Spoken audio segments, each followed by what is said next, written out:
सभी को जय मसीह की। परमेश्वर का धन्यवाद करते हैं। परमेश्वर ने आज हमें सौभाग्य दिया कि थोड़ी देर उसके वचनों को हम सीख सकें। आज का जो छोटा सा विषय है आनंद का समाचार सभी के लिए है, पूरी पृथ्वी के लोगों के लिए है। आइए सर झुकाएं, प्रार्थना करें। महान जीवते प्रभु, तेरा जीवता वचन हम सीखने जा रहे हैं। पवित्र आत्मा आप हमें एक एक को सिखाएं, हमारी ज्ञान बुद्धि समझ को खोल दें। प्रभु यीशु मसीह के सामर्थ्य और पवित्र नाम से मांग लेता हूँ, सुनो और ग्रहण करो, आमीन। तब वे आपस में कहने लगे, दूसरा राजा 7:9। तब वे आपस में कहने लगे कि जो हम कर रहे हैं वह अच्छा काम नहीं। यह आनंद का समाचार का दिन है, परंतु हम किसी को नहीं बताते। जो हम पो फटने तक ठहरे रहें तो हमको दंड मिलेगा। दो असाधारण रूप से ये बिल्कुल अलग हालात हैं, परिस्थितियां हैं। एक यह जिसमें सोमरोन में ऐसा अकाल पड़ा कि माताएं अपने नवजात शिशुओं को पकाकर खा रही थी। गधे के सिर और कबूतर की बीट भी बिक रही थी। अराम की सेना इजरायलियों को चारों ओर से घेरे थी।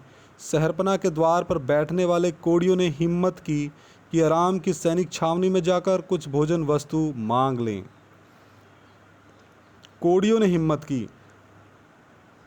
मारे जाएं तो भी भूख से तड़प तड़प कर मरने से भला होगा। किंतु परमेश्वर ने ऐसी योजना बनाई थी कि भारी रथों और घोड़ों आहट सुनकर सेना भाग चुकी थी। छावनी खाली पड़ी थी।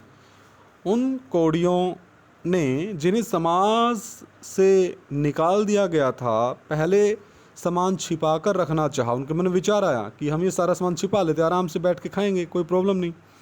भविष्य के लिए खुद को आर्थिक रूप से सुरक्षित उन्होंने करना चाहा। किंतु फिर उनके अंदर, आत्मा के अंदर जो विवेक है, उन्होंने सोचा, विवेक ने आवाज़ दी कि यह हम अच्छा नहीं कर रहे हैं। यह आनंद के समाचार का दिन है और यदि हमने सबको नहीं सुनाया तो दंड के भागी होंगे। कौन देता दंड? किसी ने तो उन्हें देखा नहीं था, परंतु परमेश्वर का भय था और आनंद के समाचार को लोगों में बांटना था, उन्हें भी उसका भागीदार बनाना था।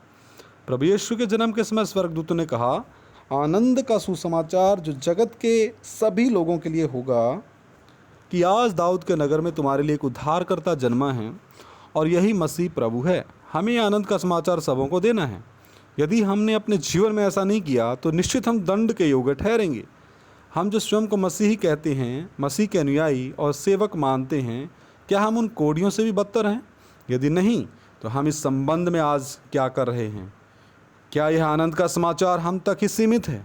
आइए सोचें, विचार करें, मनन करें और इस खुशखबरी के सुसमाचार को जगत के छोर तक ले जाने में एकजुट होकर के, एक मन होकर के, एक आत्मा होकर के प्रण लें।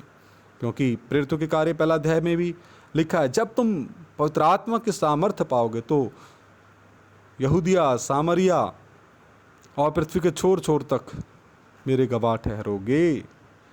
Hallelujah, hallelujah. मत्ती 28 अध्याय में परमेश्वर ने कहा है, 18 से 20 में, स्वर्ग और पृथ्वी का सारा अधिकार मुझे दिया गया। तुम जाओ, हर जाति, हर धर्म के लोगों को चेला बनाओ।